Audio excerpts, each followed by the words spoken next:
오늘 물건 굉장히 괜찮아 보이죠? 사건 번호 2024 타경 2242 근린주택이고요. 매각기일은 6월 24일로 입찰 기일까지 15일 정도 남았습니다. 소재지는 서울시 관악구 신림동에 위치한 근린주택 다가구이고요. 토지 면적은 43.5평, 건물 면적은 68.3평입니다. 감정가 13억으로 설정되었으나 최저가 2번 유찰되어서 8억 3,400만원에 진행합니다. 경매 대상은 토지와 건물 일괄 매각하는 방식으로 현재 보고 계시는 건물의 외관이 딱 봐도 괜찮아 보이죠? 아주 신축 건물으로 보여집니다. 이 물건을 시세보다 훨씬 저렴한 가격에 취득하실 수 있는 절호의 기회라고 보여집니다. 지금 서울시 관악구에 위치한 이런 다가구임에도 불구하고 8억대에 매수할 수 있다는 것은 아파트 한 값도 안 드는 가격으로 실제 거주를 하면서 이 아래층에다가는 월세까지 둘 수 있는 그런 우량한 물건으로 보여지고요. 감정평가 현황도 봐보겠습니다. 토지는 9억 7,700만원, 건물은 3억 2,600만원으로 평가된 사실을 알 수 있습니다. 매우 신축 건물이기 때문에 주의 깊게 보시면 좋을 것으로 보여지고요. 그리고 지금 용도가 1층과 3층에 대해서는 주택으로 되어 있고 4층과 5층에 대해서는 사무실로 되어 있는 것으로 보여집니다. 다만 경매 정보지상 내용이기 때문에 그냥 참고용으로만 보시면 좋을 것 같고요. 건축물 현황으로는 주 용도가 단독주택으로 되어 있고 착공일자는 22년도, 사용승일자는 23년도 12월입니다. 지어지는데 약 1년 3개월 동안 좀 신경 써서 지었다 이 정도로 보여지고요. 구조는 철근 콘크리트 구조입니다. 건폐율과 용적률 모두 양호한 수준이고 지상층수는 5개층 있는 철근 콘크리트 구조의 근린주택, 단독주택 이 부분에 대해서는 이렇게 좀 다 상이하게 나와 있는데 이따 건축물 대장을 통해서 공적인 서류를 통해서 정확하게 확인을 해보도록 하겠습니다. 임차인 같은 경우에는 지금 총 약 6분, 8분, 9분 정도가 이렇게 나와 있는 것으로 보여지는데요. 보증금 내역을 보시면요. 지금 이 보증금을 다 합치게 되면은 거의 지금 경매 최저가랑 육박하는 금액임을 아실 수 있습니다. 그렇게 본다고 하시면은 이 물건을 낙찰받고 다 전세 세팅을 하게 되거나 월세 세팅을 하게 되면은 전세 세팅을 하게 되면 거의 무피 투자가 되는 것이고요. 그리고 월세 세팅을 하게 되면은 대출 받은 이자만큼 다 여기서 변제가 가능하다는 것이죠. 근데 지금 보시면은 임차인이 몇 명이든 간에 모두 다 대학력이 없다고 나와 있습니다. 그 이유는 지금 보고 계신 이 전입일자가 모두 다 24년인 것을 아실 수 있는데요. 건물 등기부등본 현황을 좀 봐보겠습니다. 우선 임차인 같은 경우에 모두 다 권리분석에 있어서 대학력이 없다고 하여서 신경 쓸 부분은 아닐 것으로 보여지고요. 임차인의 대학력이 없다고 나오는 이유는 지금 MCI 대부에서 23년도에 권리금액 13억에 대해서 근저당권을 설정한 것이 말소기준 권리가 되기 때문입니다. 그래서 아까 보셨던 이 임차인들의 대학력이 모두 다 없다고 나오는 것이고요. 왜냐하면 전입일자가 모두 다 늦죠. 그래서 임차인에 대해서는 신경 쓸 부분이 아닐 것으로 보여집니다. 건물 등기부등본 현황도 봐보겠습니다. 소유권, 근저당권, 가압류 3건, 임의경매, 가압류, 강제경매, 임차권 2건 이렇게 설정이 되어 있는데요. 모두 다 보시면은 소유권은 이번 경매 절차가 끝나면서 소유권을 빼앗기는 과정이잖아요. 그러니까 그 등기는 당연히 소멸하는 것이 맞고요. 그리고 경매 등기 2건이 있는데 이것도 모두 경매 절차가 끝난과 동시에 경매 등기는 없어지게 됩니다. 그러면 남는 등기들이 지금 보시는 것과 같이 같은데 이제 민사집행법 91조에 보시면은 근저당권에 이제 돈 받을 권리이기 때문에 채권과 관련된 권리이기 때문에 말소기준 권리로 딱 잡히는 것이고요. 그 아래 이제 가압류는 모두 소멸하고 민사집행법에서 또 보시면은 임차권 같은 경우에 근저당권에 대항할 수 없는 권리인 경우에는 이 근저당권의 권리금액을 보존해주기 위해서 임차권이 소멸하게 되는 권리들입니다. 따라서 지금 보고 계시는 모든 건물 등기부등본의 권리들이 낙찰자에게 인수되는 권리가 아무것도 없으며 낙찰자는 신경 쓰지 않으셔도 괜찮겠습니다. 이러한 부분들은 일단 토지 등기부등본을 먼저 본 뒤에 매각 물건 명세 서류를 통해서 확실하게 공식적으로 확인을 받아보도록 하겠습니다. 토지 등기부등본의 권리 분석에 대해서는 아까 건물 등기부등본의 권리 분석을 보는 것과 똑같이 보시면 되는데요. 지금 여기 보시면은 특별한 게 하나가 있습니다.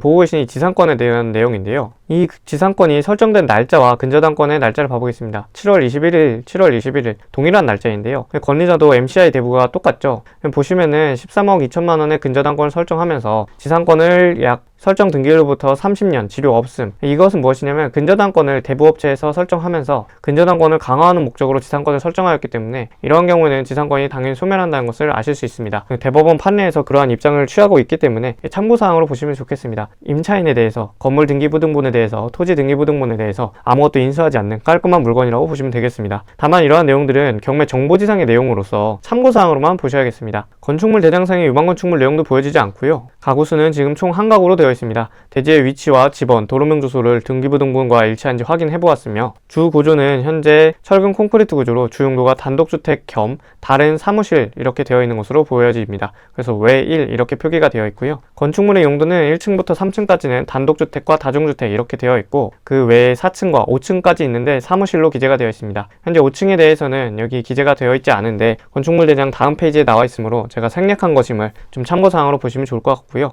5층까지 사무실로 되어 있는 것을 확인했다는 뜻입니다. 소유자 현황으로는 아까 등기부등본의 소유주와 동일한 것으로 23년도 12월 19일에 소유권 보존 등기가 가면서 소유권 지분을 100% 가지고 있다, 이런 내용이 기재가 되어 있고요. 따라서 건축물 대장에서 특별한 내용은 보여지지 않습니다. 감정평가서가 작성된 기준 시점은 24년도 5월경으로 13억 400만원으로 평가된 사실을 알 수 있습니다. 건물 외관 모습인데요, 굉장히 깔끔한 모습입니다. 참 저는 이런 베이지 톤 건물 참 좋아하는데요. 건물도 보시면 1층, 2층, 3층, 4층, 5층 이렇게 되어 있고, 아까 보셨던 것 같이 이 4층과 5층에 대해서는 사무실로 등기가 되어 있고 1층과 3층에 대해서는 주택으로 되어 있다, 이런 식으로 기재가 되어 있고, 사실상 4층과 5층이 이렇게 사무실로 되어 있기 때문에 주차장이 좀 다소 미흡한 것으로 보여지는데, 사실 이런 생각을 하는 것이 옳을지는 잘 모르겠지만 4층과 5층에 대해서도 근생 빌라로서 좀 사용 수익하는 경우가 많더라, 불법을 조장하는 내용은 아니고 그냥 그런 경우가 많더라, 이런 정보 제공 형식으로 좀 말씀을 드리는 것이고요. 그리고 건물 외관도 신축 건물이기 때문에, 근데 지금 우측에 보시면 이게 건물 내부 모습으로 보여지는데요, 보시면 걸레바지까지는 시공이 되는데 장판이 좀 미비한 것으로 보여지고요. 근데 지금 보시면 여기는 타일이 들어갈 자리죠, 그리고 여기는 장판이 들어갈 자리로 그 공사가 마무리가 많이 안 됐냐 그렇게 보기는 어렵고, 거의 다 마무리가 됐는데 중간에서 잠깐 멈춘 모습으로 보여집니다. 거의 이제 어떻게 보면 인테리어 공정률에서 거의 90%까지 왔는데 자재구리한 그런 공사가 좀 마무리가 덜 됐다, 이렇게 보시면 좋을 것 같고, 제가 볼 때 이게 큰 문제는 되지 않을 것으로 보여지고요. 보일러 컨트롤러나 이런 것까지 설치가 된 것으로 봐서는 거의 끝까지 마무리가 되었는데 일부 마무리가 안 되었다, 이렇게 보실 수 있고, 그런 것들이야 마무리를 좀 정리하면 되니까 큰 문제는 되지 않을 것으로 보여집니다. 제 의견이고요. 이것도 지금 MDF로 보여지는데 문선 작업을 좀 하다가 마른 것으로 보이죠. 이런 것도 지금 건물 자체가 굉장히 우량하기 때문에 이런 것들은 뭐 큰 문제가 되지 않습니다. 다만 이런 것까지 나는 하기 싫다, 이런 분들은 그런 분들은 좀 이 경매하기가 좀 어렵다고 보실 수도 있겠습니다. 그리고 그런 분들은 또 깔끔한 물건들을 좀 위주로 보시면 좋으니까 이런 물건은 좀 패스하시면 좋을 것으로 보여지고요. 다만 저 같은 경우에는 제가 이 물건을 좀 취득하려고자 한다, 제 물건처럼 입찰하려고자 한다, 이러면 저는 무조건 입찰하고요. 현황 조사서 내용도 봐보겠습니다. 임대차 관계는 9명으로 기재가 되어 있는데 아까 다 대항력이 없다는 것을 확인하였으니까 뭐 크게 신경 쓸 부분은 아닐 것으로 보여지고요. 건물 명칭은 지금 캐슬하우스 이렇게 되어 있고요. 최선순위 설정된 이 날짜와 임차인의 전입신고 일자를 비교해가지고 임차인들의 대항력이 있는지 공식적인 매각물건 명세서를 통해 확인하는 과정입니다. 최선순위 설정된 건물에 대한 등기를 보셔야겠죠. 23년도 12월 19일 근저당 건입니다. 그리고 임차인 같은 경우에 24년도이므로 23년도보다 늦기 때문에 대항력이 없다는 것을 확인하였습니다. 임차인이 꽤 많기 때문에 모두 다 24년도이죠. 그래서 대항력이 없다는 것을 지금 4명의 임차인에 대해서 확인하였고, 추가적으로 1명, 2명, 3명, 4명, 5명 모두 다 24년도이므로 전입신고 일자가 다 늦게 되잖아요. 그렇기 때문에 대항력이 없다는 것을 민사재편법 91조에 근거하여서 없다는 것을 확인하였습니다. 그리고 등기상 인수한 조건도 확인을 해봐야겠죠. 등기상 인수한 조건, 등기된 부동산에 관한 권리 또는 가처분으로 매각으로 그 효력이 소멸하지 아니하는 것, 공란입니다. 매각에 따라 설정되는 것으로 보는 지상권의 개요, 유치권이나 이런 내용들이죠. 공란입니다. 비고란에도 유치권이나 이런 내용도 보여지지 않고 일괄 매각, 신축 건물이기 때문에 그런 부분을 꼼꼼히 확인하셔야겠습니다. 그리고 문건 접수 내역에서도 지금 보시면은 유치권과 관련 내용은 전혀 보여지지 않고, 임차인과 기타 권리신고서 뭐 이런 내용들이기 때문에 보정서, 공시송달 신청서, 배당요구 신청서 특별히 신경 쓰지 않을 것으로 보여지고요. 이해관계인 관악구로 보여지는데 교부청구서 제출도 당연히 지금 후순위 임차인이므로 특별히 낙찰자가 신경 쓸 부분은 아닐 것으로 보여집니다. 물건지 위치도 봐보겠습니다. 지금 물건지 위치는 이곳에 위치해 있고, 이쪽 부근에 이제 서울대 벤처타운역 신림선이죠. 이렇게 파란색 이렇게 되어 있는 곳이 신림선입니다. 그리고 신섬 2호선이 이제 여기에 위치해 있고, 대중교통으로 환승해서 좀 접근해야 될 것으로 보여집니다. 그리고 보시면 여기가 난곡동이라고 기재가 되어 있는데요, 일반적으로 생각하는 그런 신림동 생활권이라고 보긴 좀 어렵고, 신림동으로 묶여있긴 하지만은 실질적으로는 난곡동 생활권이다, 이 정도로 보시면 좋을 것 같습니다.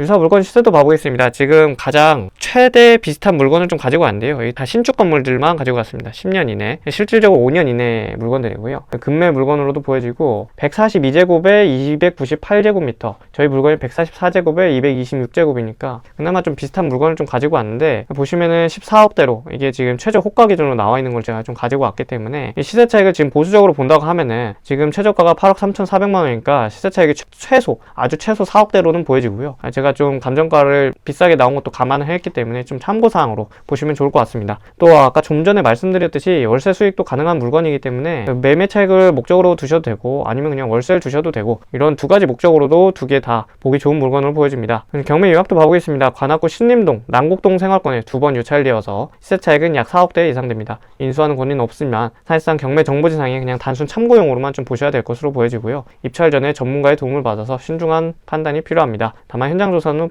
필요해 보이겠습니다. 궁금하신 점 있으시면 편한 댓글이나 카카오톡 문의 남겨주세요. 감사합니다.